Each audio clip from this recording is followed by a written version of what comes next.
Welcome to the deep dive. Oh, Today, we are plunging into the extraordinary story of Ethiopia.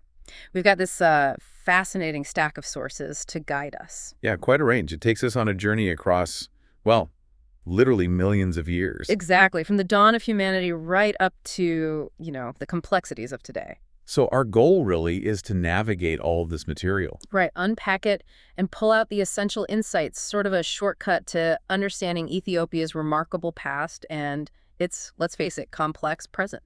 And the sources cover it all. Academic histories, ancient civilizations, modern politics, social issues, economics. Everything. Okay, let's dive in. Where to start with such a vast timeline? Well, the sources really push us towards Ethiopia's deepest roots, quite literally found in the soil. The cradle of humanity idea. That's right. The evidence is pretty compelling, isn't it? You have findings like Arti, that's 4.4 million years old. And then, of course, the world-famous Lucy and Silam, around 3.4 million years old.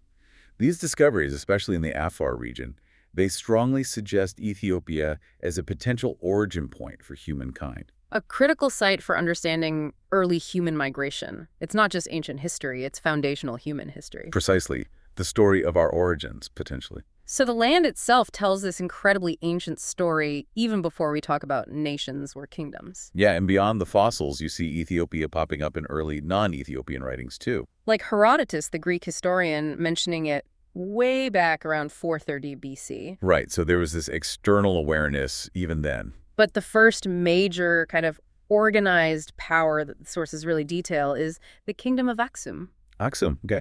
Situated in a really key spot, wasn't it? Southern Red Sea, Gulf of Aden. Exactly. It rises around 100 AD, lasts until about 940 AD. And it wasn't just some local power. No, it became this formidable empire, really controlling those crucial Southern Red Sea trade routes. And its influence spread pretty far. Oh yeah, impressively so. From southern Arabia across the water into the Nile Valley, Tigray.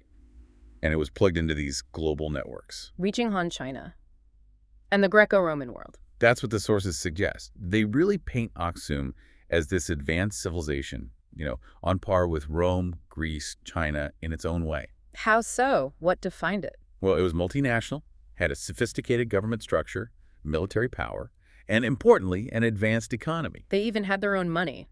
The sources highlight Aksum had the first mint in sub-Saharan Africa. Right. Think about what that means. The level of organization, the economic sophistication needed like over 1,500 years ago. It's a huge indicator of state capacity. Definitely. And culturally, you have these powerful stories emerging, like the Queen of Sheba, Makeda Ethiopia. And the whole narrative about her son Menelik bringing the Ark of the Covenant from Jerusalem. Exactly. Found in medieval texts. Now, whether it's literal history or foundational myth, it became incredibly important for later Ethiopian identity, both intellectually and spiritually. Aksum's location just made it a natural crossroads, didn't it? A real melting pot between major east-west trade routes, plus providing easier access into the African interior. And trade was happening even before Aksum hit its peak. Oh, yes. The sources mention ancient Egyptians trading much earlier with a place called Punt, probably coastal Eritrea or Somalia. Trading for what? Ivory? Frankincense? Things like that, yeah. Valuable goods. This was well before Christ. So Aksum eventually stepped into and dominated these networks. By the late 300s BCE, they were central to the ivory and gold trade. And by 500 BCE, they had established routes to India. Roman trade flourished for a while, too, during periods of peace. It did. But then a major shift happened. The Arab conquest of Egypt in the late 600s AD. That must have really impacted Aksum's access to the Mediterranean. Hugely. It curtailed their commerce, reshaped their economy, their power base, a major turning point. Okay, so moving on from Aksum's rise and sort of geopolitical shifts, the sources really stress the deep connection between Ethiopian history and religion. Absolutely fundamental, specifically Orthodox Christianity. Which became integrated into Aksum around the 4th century CE. Right, that's the timeline. Yeah. And there's that foundational story about Frumentius and Odysseus. The Tyrian merchants, captured but then gained influence with the king. King Alameda, yeah. Frumentius had the idea to seek a bishop from Alexandria. He gets ordained, comes back, starts preaching, baptizing. And he's credited with converting the king, sometimes identified as King Ezana. That's the tradition. He becomes known as one of the first bishops of Ethiopia. This really laid the groundwork for the Ethiopian Orthodox Tewahedo Church, the EOTC. which developed its own unique traditions, influenced by those early theological debates and councils like Chalcedon. Right. And the EOTC itself is described as being predominantly monastic for centuries. With influence both locally within specific regions, but also across regions. Yeah, the core customs, rites, languages initially were broadly shared. Though you do get local language translations later, the sources note there wasn't extensive literature in those local languages historically. The church played this central historical role, though its administration saw changes, even divisions later on. Crucially, though, Christianity just fueled so much of Ethiopian cultural life. Literature, painting, architecture, art, all developing with this unique character, often using that distinctive Giz script. And Islam also arrived very early. Yes, the sources mention its entry during the Prophet Muhammad's lifetime, actually, as a refuge from persecution elsewhere.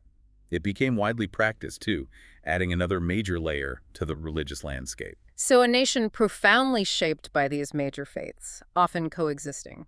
Definitely. Now, stepping into the period after Aksum's peak, the sources are upfront. The detailed historical records can be a bit patchy for some stretches. Relying more on external accounts, religious texts, things like that. Exactly.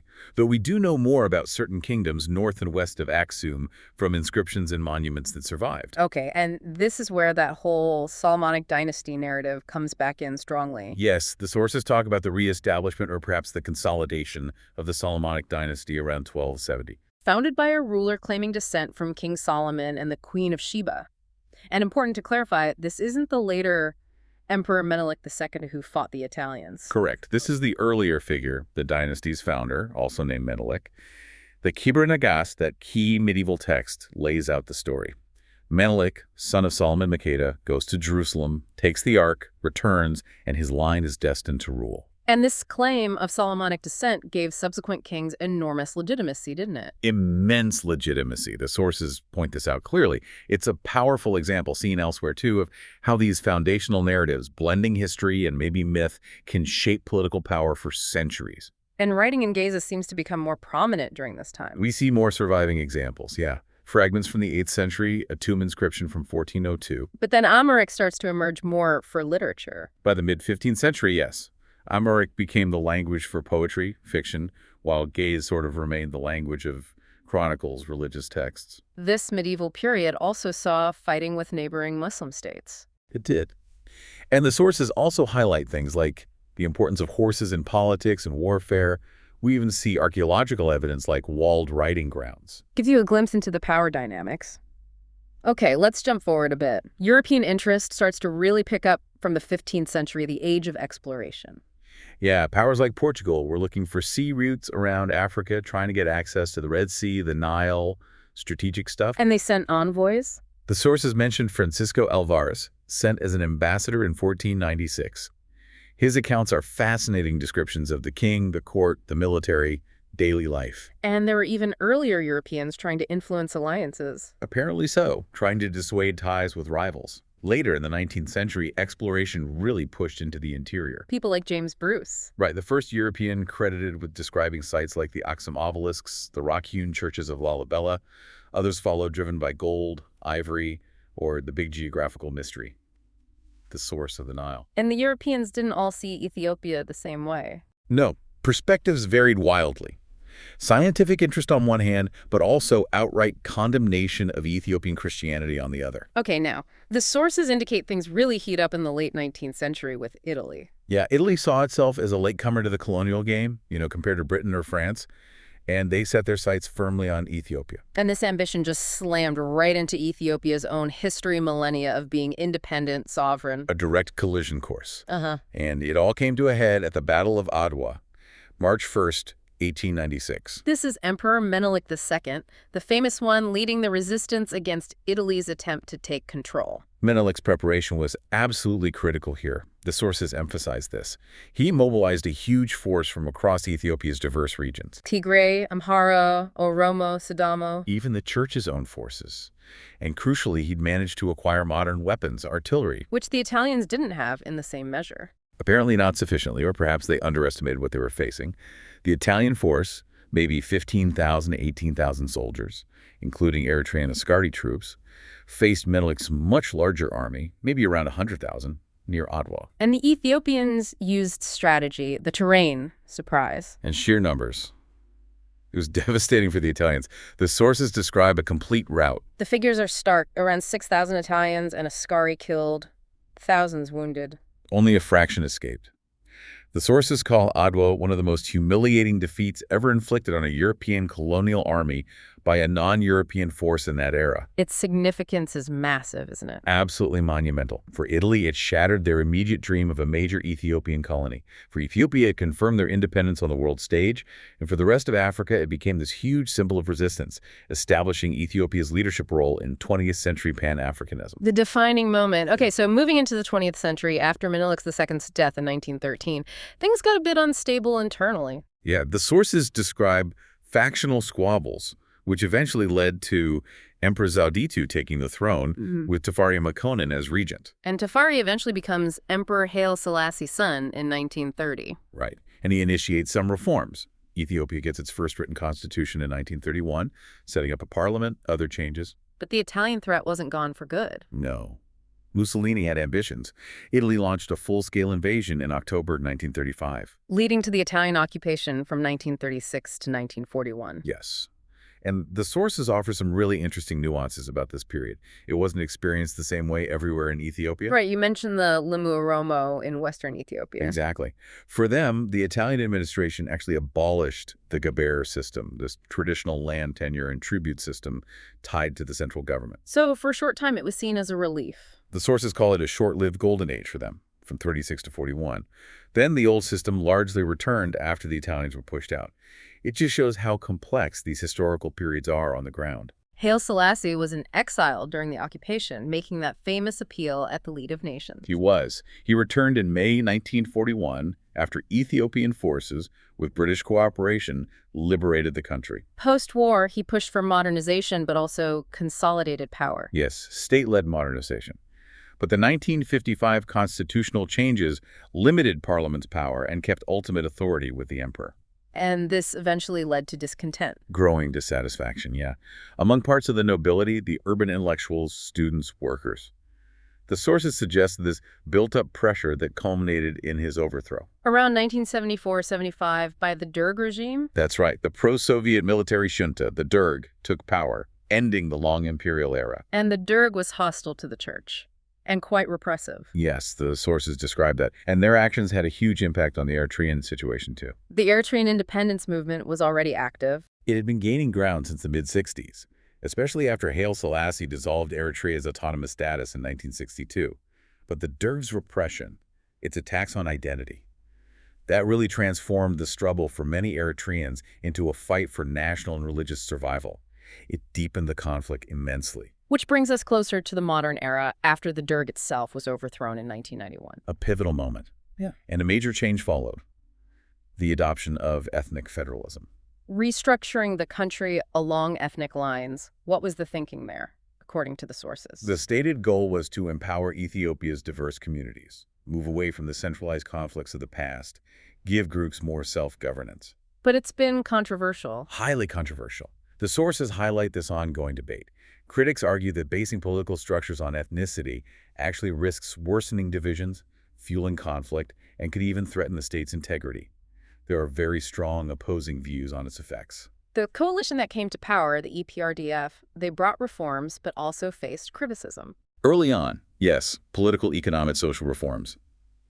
But the sources also point to a pattern of suppressing dissent, controlling civil society, and developing a political system based on patronage. Which eventually led to protests. Growing public dissatisfaction, yeah. Major protests in 2005 and then really escalating between 2015 and 2018. This put the EPRDF regime under immense pressure, forcing the transition we saw in 2018. And looking at the current situation, the sources point to ongoing challenges. Border issues with Eritrea, despite a peace deal.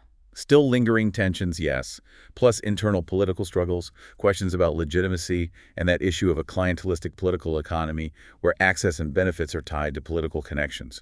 Ethiopia's geography plays a huge role too, doesn't it? Landlocked in the Horn of Africa. A really crucial and volatile region bordered by Kenya, Somalia, Sudan, South Sudan, Eritrea, Djibouti, complex neighborhood. And the internal geography, mountainous. Incredibly mountainous, which historically made central control difficult But today adds complexity to managing internal diversity and dealing with contentious border areas like in the south, the Somali region, the Afar Triangle, and obviously the recent devastating conflict in Tigray, Then you add climate change on top of that, a major vulnerability.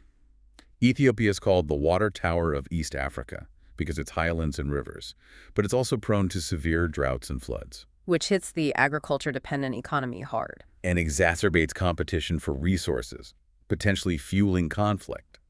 Wildlife conservation also faces this tension balancing animal needs with human pressures like habitat loss, hunting, conflicts over resources. Yet, despite all these challenges, Ethiopia plays this outsized role on the African continent. It really does. Addis Ababa, hosting the African Union headquarters, the Peace and Security Council. It's a major diplomatic hub. And the sources highlight its leadership role in security issues across Africa, contributing troops to peacekeeping. Significant contributions, yeah. The figure mentioned is around 28,000 troops involved in AU missions historically. It reflects this long-standing commitment Ethiopia has had to African unity, continental integration. Guided by principles like non-alignment, self-determination. Exactly. Advocating for African solutions for African problems, condemning neocolonialism. It's a consistent foreign policy thread. Okay, let's shift gears slightly to the cultural side and some related societal issues. The cultural wealth is just immense. It really is staggering. You've got the legacy of ancient kingdoms, incredible architecture, Like the Lalibela churches carved straight from rock. or the Aksum obelisks, Gondar castles, plus this rich tradition of painting, frescoes, intricate manuscript illumination. And it's also a center for domestication, isn't it? Plants and animals. That's a fascinating point the sources make. Coffee, obviously, but also staple grains like teff, enset, noog, finger millet originated here. And it's a key place for sheep domestication. Plus, it has unique, ancient, and endemic species found nowhere else. And the linguistic diversity. Mind-blowing. Estimates are 80 to 100 languages, maybe 200 dialects.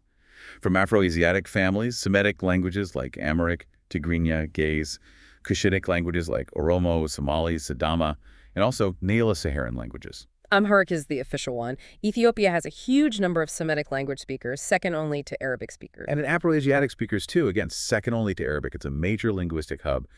And that unique Ge'ez script. The syllabary with hundreds of characters still used. Still used for Amharic and Tigrinya. Other languages use Latin, Arabic, or Cyrillic scripts. There's also a strong oral literature tradition. Folk tales, proverbs, songs, epics. Written literature developed later, mainly in the Ge'ez initially.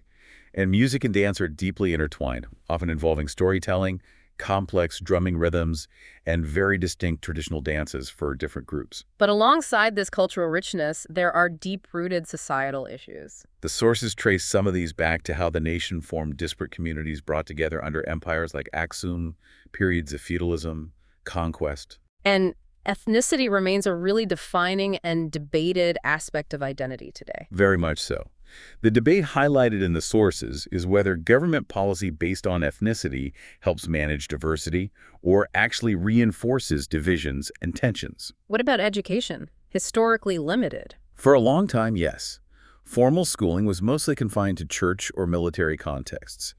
The Derg expanded rural schools, but sources say they were often basic, politically focused, and attendance wasn't high, though even limited schooling could open doors.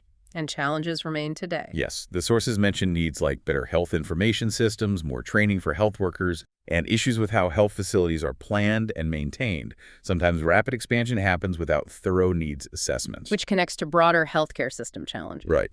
The need for strong national policy, better planning, enough trained personnel. Yeah. The rapid building of facilities sometimes outpace the ability to properly staff or maintain them. And finally, environmental concerns are significant. Definitely. Being the water tower is a blessing and a challenge. Deforestation is a major problem. Historical and ongoing drivers like agriculture, population pressure, urbanization, climate change itself. This leads to soil erosion, rivers drying up. And that climate change vulnerability, we mentioned droughts, floods. Exactly, severely impacting the agricultural economy. Wildlife conservation faces constant pressure, too, from habitat loss, human-wildlife conflict, hunting, fuelwood collection. It's a tough balancing act. Wow. Okay. We have covered an incredible amount of ground in this deep dive. We really have, from the literal cradle of humanity through these powerful ancient empires like Aksum. The arrival and deep influence of Christianity and Islam, interactions with the wider world, moments of intense resistance like Adwa. Right up to the political shifts of the 20th century, the establishment of the modern state, its diverse cultures, and all the ongoing challenges. It really underscores how deeply geography, history, culture, and identity are just completely intertwined in Ethiopia. And how that story has shaped not just the nation itself, but influenced the whole region and contributed significantly to global history, from ancient trade to modern Pan-Africanism. Understanding this deep history, from fossils millions of years old to today's debates about ethnic federalism, it just highlights the layers upon layers of identity and experience that coexist there.